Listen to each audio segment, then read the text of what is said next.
చూస్ country delight, live better. ఇప్పుడే country delight app ని download చేసుకోండి.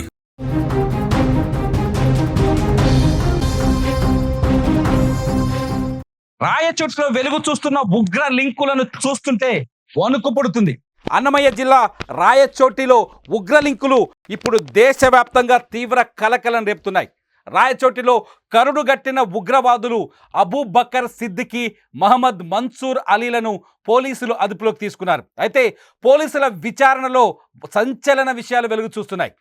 దేశంలోని 3 ప్రధాన నగరాలతో పాటు రైలు మార్గాల్ని పేల్చడానికి పన్నాగం పన్నినట్లు తెలుస్తోంది. వారి ఇళ్లలో 3 నగరాలు, రైల్వే నెట్వర్క్ల చిత్రపటాలు దొరికాయి.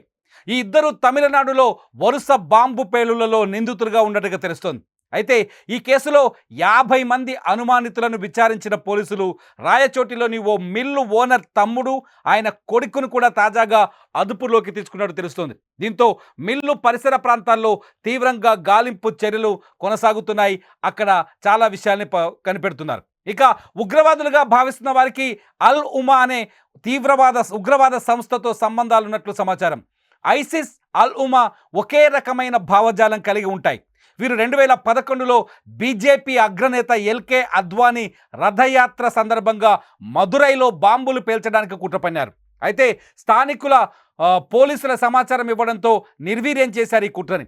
1995లో చెన్నైలోని హిందూ మున్నాని కార్యాలయంపై బాంబు దాడి కేసులో ఈ ఇద్దరు నిందితులు. 1999లో చెన్నై, తిరుచి, కోయంబత్తూర్, కేరళ ప్రాంతంలో వరుసగా 7 చోట్ల బాంబు పేలులకు పాల్పడారు ఈ నిందితులు. తర్వాత రాయచోటికి మకాం మార్చారు, ఇక్కడే తలదాచుకున్నారు. ఇక్కడ ఉంటూనే 2013లో రాయచోటిలో ఉంటూనే 2013లో బెంగళూరు మల్లేశ్వరం బీజేపీ కార్యాలయంపై కూడా బాంబు దాడి చేశారు. 2012లో వెల్లూరులో డాక్టర్ అరవింద్ రెడ్డి అనే వ్యక్తి డాక్టర్ని కూడా హత్య చేశారు. అయితే ఇన్ని నేరాలకు పాల్పడిన ఈ ఉగ్రవాదులు రాయచోటిలో దాదాపు 20 ఏళ్లుగా ఉండటం, ఆ 20 ఏళ్ళుగా వీళ్ళని అమాయకులుగానే చూడడం అక్కడి ప్రజలు. 5 ఏళ్ల క్రితం అబూ బకర్ సిద్దికి రాయచోటికి సంబంధించిన ఒక యువతిని పెళ్లి చేసుకోవడం, 10 ఏళ్ల కిందట మహమ్మద్ అలీ గాలివీడుకు చెందిన యువతిని పెళ్లి చేసుకోవడంతో ఇక్కడి ప్రజలకు వీళ్ళపై ఎటువంటి అనుమానం రాలేదు.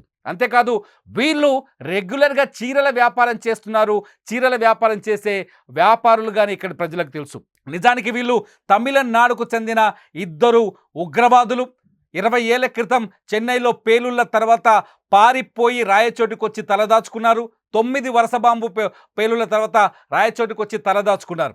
ఆ తర్వాత ఇక్కడి స్థానిక వ్యక్తులుగానే మారిపోయి ఇక్కడి మహిళల్ని పెళ్లి చేసుకోవడంతో స్థానికంగా ఉండే వాళ్ళంతా, ఈ కమ్యూనిటీకి చెందిన వాళ్ళంతా వీళ్ళని పూర్తిగా విశ్వసించారు. కానీ వీళ్ళు దేశద్రోహులని, దేశంలో విధ్వంసాలు సృష్టించే అల్ ఉమా ఉగ్రవాదులని, వీళ్ళు దేశంలోని బీజేపీ ప్రధాన కార్యాలయాలను టార్గెట్ చేసి పేలుళ్లకు కుట్రలు చేస్తున్నారని, వీళ్ళ ఇళ్లలో ఐఈడి బాంబులు తయారు చేసే 50 నుంచి 60 బాంబులు తయారు చేసే మెటీరియల్ ఉందని ఎవ్వరూ కనిపెట్టలేకపోయారు. ఒకసారి చూద్దాం రాయచోటిలోని ప్రజలు వీళ్ళ గురించి ఏం మాట్లాడుతున్నారో, వీళ్ళని ఎంత అమాయకంగా నమ్మారో అక్కడి ప్రజలు ఏం మాట్లాడుతున్నారో చూద్దాం.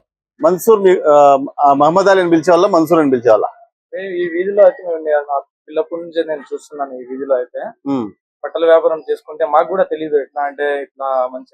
మేము కూడా సడన్ గా విన్న తర్వాత మేము కూడా షాక్ అయితే మేము కూడా గురి ఉన్నాము. అంటే వీధిలో చుట్టుపక్కల అందరు భయపడుతున్నారు. అంటే సడన్ గా ఇట్లా మంచి అని ఎవరికి తెలియదు. ఏమంటే ఇప్పుడు న్యూస్ ఏం చూస్తున్నామంటే వాడు చేసిన ద్వారా, ఆ పని ద్వారా అందరికి చెడ్డ పేరే. రాయచోటి లోపల సరౌండింగ్ లో ఉండే పూర్తి రాయచోటికి చెడ్డ పేరే. సో అట్లా ఇలాంటివి జరగకుండా ఉండాలంటే ఏం చేస్తే బాగుంటుంది అంటావు? నాకు తెలిసిన వరకు ఇక్కడ ఉన్నారు ఫెమిలియన్స్ ఉంటారు కదా, అందరికి పట్టుకోండి, విచారణ చేయండి.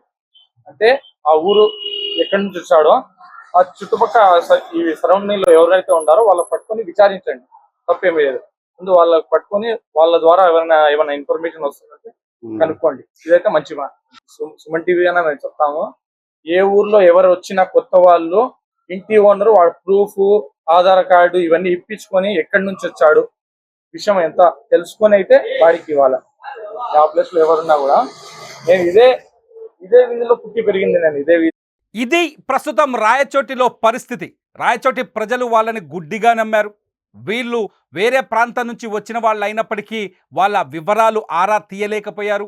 వాళ్ళు ఉగ్రవాదులు అనే విషయాన్ని అసలు గుర్తించలేకపోయారు. వాళ్ళ ఇళ్లలోనే బాంబులను తయారు చేసి బెంగళూరు మల్లేశ్వరం బీజేపీ కార్యాలయాన్ని పేల్చేసినా గుర్తించలేకపోయారు.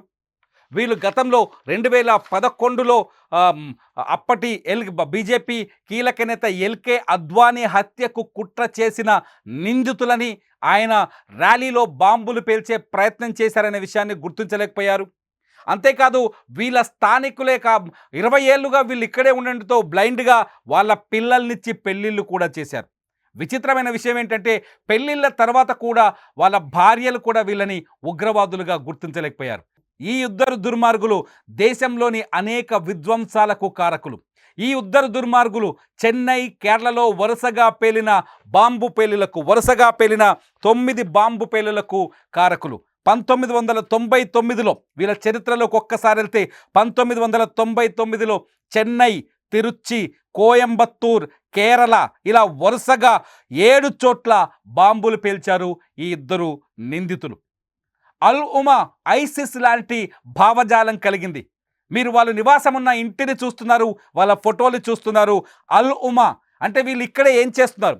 ఐసిస్కి సాధారణంగా ప్రపంచంలోని వివిధ ప్రాంతాల నుంచి ఉగ్రవాదుల్ని, యువతని ఉగ్రవాదం వైపు మళ్లించి రిక్రూట్ చేసుకునే అలవాటు ఉంది. మన భారతదేశం నుంచి కూడా అనేక మంది ఐసిస్లో చేరిన సందర్భాలు బయటపడ్డాయి. లవ్ జిహాదీ లాంటి ప్రయోగాలు చేసి అమ్మాయిలను కూడా వశపరుచుకొని ఉగ్రవాదం వైపు మళ్లించిన సందర్భాలు ఉన్నాయి. ఐసిస్ నుంచి రిక్రూట్మెంట్ విషయంలో భారతదేశంలో అనేక సార్లు చర్చ జరిగింది. అల్ ఉమాకి కూడా అటువంటి ఆలోచనే ఉండడం, అటువంటి భావజాలం ఉండడంతో ఇప్పుడు రాయచోటిలో ఈ అంశం అతి పెద్ద సమస్యగా మారుతోంది. 20 ఏళ్లుగా రాయచోటిలో ఉన్న అబూబకర్ సిద్దికీ, మహమ్మద్ మన్సూర్లు ఈ 20 ఏళ్ళు బీజేపీ కార్యాలయాలని టార్గెట్ చేస్తూ బాంబులు మాత్రమే పెడుతూ వచ్చారా? లేదంటే రాయచోటిలో కూడా ఉగ్రమూకల్ని లేకపోతే స్లీపర్ సెల్స్ని రెడీ చేశారా? ప్రశాంతంగా ఉండే ఆంధ్రప్రదేశ్లో ఇప్పుడు ఈ వార్త దుమారాన్ని సృష్టిస్తోంది. వీళ్ళ దగ్గర స్వాధీనం చేసుకున్న 50 ఐఈడి బాంబుల్ని డిఎస్పీ కార్యాలయం దగ్గర నిర్వీర్యం చేసినట్టుగా తెలుస్తోంది. వీళ్ళ దగ్గర దొరికిన పేలుడు పదార్థాన్ని నిర్వీర్యం చేసినట్టుగా తెలుస్తోంది. ఆక్టోపస్ పోలీసులు నిర్వీర్యం చేశారని ఒక స్టేట్మెంట్ కూడా బయటకు వచ్చింది. విజయనగరంలో ఉగ్ర లింకుల్ని మర్చిపోకముందే విజయనగరంలోని ఉగ్రవాదులు బెంగళూరు, హైదరాబాద్, చెన్నై లాంటి కీలకమైన నగరాల్లో పేలుళ్లకు పాల్పడే ప్రయత్నం చేసిన ఉదంతాన్ని ఆంధ్రప్రదేశ్ పోలీసులు మర్చిపోకముందే రాయచోటిలో 2 ఉగ్రవాదులు దొరకడం ఇప్పుడు అందరినీ దుమారాన్ని సృష్టిస్తోంది. తాజాగా వీళ్ళతో సంబంధం ఉన్న రైస్ మిల్లులో చర్చలు, సోదాలు కొనసాగుతున్నాయి. రైస్ మిల్లు ఓనర్లని కూడా అదుపులోకి తీసుకున్నట్టుగా తెలుస్తోంది. కానీ సహజమైన విషయం, 2 ఉగ్రవాదులకి 20 ఏళ్లుగా ఆశ్రయం కల్పించడంతో పాటు 2 ఉగ్రవాదులతో సంబంధాలు కొనసాగిన ప్రతి ఒక్కరిని ఇప్పుడు అనుమానించాల్సిన పరిస్థితి ఏర్పడుతుంది. వాళ్ళకి ఉగ్ర లింకులు లేకపోవచ్చు, వాళ్ళలో ఈ పైశాచికత్వం లేకపోతే ఎక్స్ట్రీమిజం ఉండకపోవచ్చు, కానీ వీళ్ళకి తెలియకుండా సహాయం చేసి ఉండొచ్చు. వీళ్ళకి చేసిన సహాయంతో భారీ విపత్తులు విధ్వంసాలు ఏర్పడే అవకాశం ఉండొచ్చు. ఈ నేపథ్యంలోనే రాయచోటి పైన పోలీస్ పూర్తి స్థాయి నిఘా పెట్టింది. రాయచోటిలో ప్రతి ప్రాంతాన్ని సెర్చ్ చేసే అవకాశం కనిపిస్తుంది. వీళ్ళతో సన్నిహితం ఉన్న ప్రతి వ్యక్తులని ప్రశ్నించే ఛాన్సెస్ ఉంది. ఇప్పటికే వీళ్ళ భార్యలిద్దరిని పోలీసులు అదుపులోకి తీసుకున్నారు. వాళ్ళ భార్యలపైన ఉప్పా యాక్ట్ కింద కేసులు నమోదు చేశారు. ఎందుకంటే వాళ్ళ 20 పెళ్ళిళ్ళు చేసుకున్న తర్వాత, వీళ్ళకు భార్యలుగా కొనసాగుతున్న తర్వాత వీళ్ళ కార్యకలాపాలపైన ఖచ్చితంగా అనుమానం వచ్చే ఉంటుంది. అటువంటి అనుమానాలు వచ్చినా అది దేశ భద్రతకు విఘాతం కలిగించే సంఘటనలు అయి ఉంటాయి. అటువంటి సంఘటనల గురించి కనీసం బంధువులకో పోలీసులకో సమాచారం ఇవ్వకపోవడం కూడా ఇక్కడ నేరంగానే పరిగణించాల్సి వస్తుంది. నిజానికి రాయచోటిలో ఇటువంటి లింకులు ఉంటాయని ఎవ్వరూ అంచనా వేయరు. కానీ చెన్నై, కోయంబత్తూర్, తిరుచి, కేరళలో పేలుళ్ల తర్వాత ఈ ఉగ్రవాదులిద్దరు తప్పించుకొని రాయచోటుకొచ్చి తల దాచుకొని దేశంలో మరిన్ని విధ్వంసాలకి ప్లాన్ చేశారు. దేశంలోని 3 ప్రధాన నగరాలతో పాటు పోలీసులు చెప్తున్న మాటలు వింటే షాక్ అవుతారు.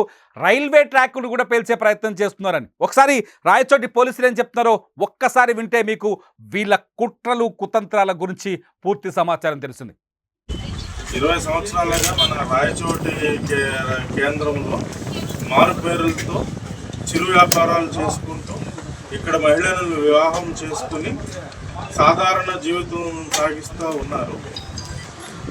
అందులో మన్సూర్ ఖాన్ అమానుల్లా అనే పేరుతో ఇక్కడ చలామణి అవుతున్న వ్యక్తి ఇంటిలో అతి భయంకరమైన పేలుడు సామాగ్రి, విధ్వంసకర సామాగ్రి, కత్తులు తర్వాత అతి ప్రమాదకరమైన విస్ఫోటక సామాగ్రి అంతా కూడా మనకు లభ్యమైంది. తర్వాత ఇంకో వ్యక్తి మన్సూర్ ఇంట్లో కూడా కొంత సామాగ్రి మనకు లభ్యమైంది. తర్వాత ఏమిటనే దాని మీద వీళ్ళ గురించి విచారిస్తే ఈ Coimbatore bomb blast case, Egmore bomb blast case, బెంగళూరులో 2013లో మల్లేశ్వరం బాంబ్ బ్లాస్ట్ కేసులో ఇది అబూబకర్ సిద్దికీ అనే అమానుల్లా అనే వ్యక్తి ప్రథమ నిందితుడు. వీళ్ళంతా కూడా అల్ఉమా ఉగ్రవాద సంస్థకు చెందినవారు. వీళ్ళు ఏంటంటే హదీస్ అనే శాఖ, ఇస్లాం మతంలోని హదీస్ శాఖ అనే దాని నుంచి ప్రేరేపించబడి దానిలోనే ఉన్న తీవ్రవాదపు ఛాందస్వాదాన్ని వీళ్ళు ప్రాక్టీస్ చేస్తుంటారు. ఇది రాయచోటిలో ఉన్న 2 ఉగ్రవాదుల అసలు చరిత్ర. ఒక్కసారి గుర్తుపెట్టుకోండి, ఇది దేశ భద్రతకు సంబంధించిన విషయం. ఇటువంటి దొంగలు లేకపోతే ఇటువంటి గుర్తు తెలియని వ్యక్తుల్ని మీరు ఆశ్రయం కల్పిస్తే, ఇటువంటి వ్యక్తులకి మీ బంధువుల పిల్లల్నిచ్చి పెళ్లిళ్ళు చేస్తే, ఇటువంటి వ్యక్తులు ఇచ్చే డబ్బులకు ఆశపడి వీళ్ళకి చోటు కల్పిస్తే అది మీరు దేశానికి ద్రోహం చేసినట్టు అవుతుంది. ఈ రాయచోటిలో వీళ్ళకు సహకరించిన వాళ్ళు, వీళ్ళకి సంబంధించిన వివరాల్ని పోలీసులకి ముందుగా చెప్పడం బెటర్. ఎవరైనా వీళ్ళతో సంబంధాలు కలిగి ఉంటే ఆ వివరాల్ని ముందుగా పోలీసులకు చెప్పడం బెటర్. లేదంటే వీళ్ళు ఎటువంటి ఉగ్ర విధ్వంసాలకు ప్లాన్ చేశారో ఇప్పటికే అంతు చిక్కడం లేదు. ఖచ్చితంగా వీళ్ళు భవిష్యత్తులో భారీ కుట్రలకు ప్లాన్ చేసే ఉంటారనే అనుమానాలు కూడా కలుగుతున్నాయి. ఇప్పటికైనా వీళ్ళతో సంబంధం ఉన్నవాళ్ళు, వీళ్ళ గురించి తెలిసిన వాళ్ళు పోలీసులకు సరైన సమాచారం ఇస్తే దేశంలో భారీ విధ్వంసాలని నిలుపుదల చేసిన వాళ్ళు అవుతారు. మీరే నిజమైన దేశభక్తులవుతారు. మీరేమనుకుంటున్నారు? ఇటువంటి ఉగ్రవాదుల విషయంలో ప్రజలు ఎలాంటి జాగ్రత్తలు వహించాలి? ముఖ్యంగా వీళ్ళకి ఆశ్రయం కల్పించకుండా ఉండాలంటే ఏం చేయాలి? ఇటువంటి వారికి ఆశ్రయం కల్పించే ముందు ఎటువంటి జాగ్రత్తలు పాటించాలి? ఈ అంశాలన్నింటిపైన మీరు ఈ వీడియో కింద కామెంట్ చేయండి. మీ కామెంట్స్ సరైనవైతే, మీ కామెంట్స్ ఉపయోగపడేవి అయితే ఖచ్చితంగా వాటిపైన నేను మరొక వీడియో చేస్తా. చూస్తూనే ఉండండి లైవ్ అప్డేట్స్ కోసం సుమన్ టీవీ లైవ్, అట్లాగే సుమన్ టీవీ డిజిటల్ లైవ్.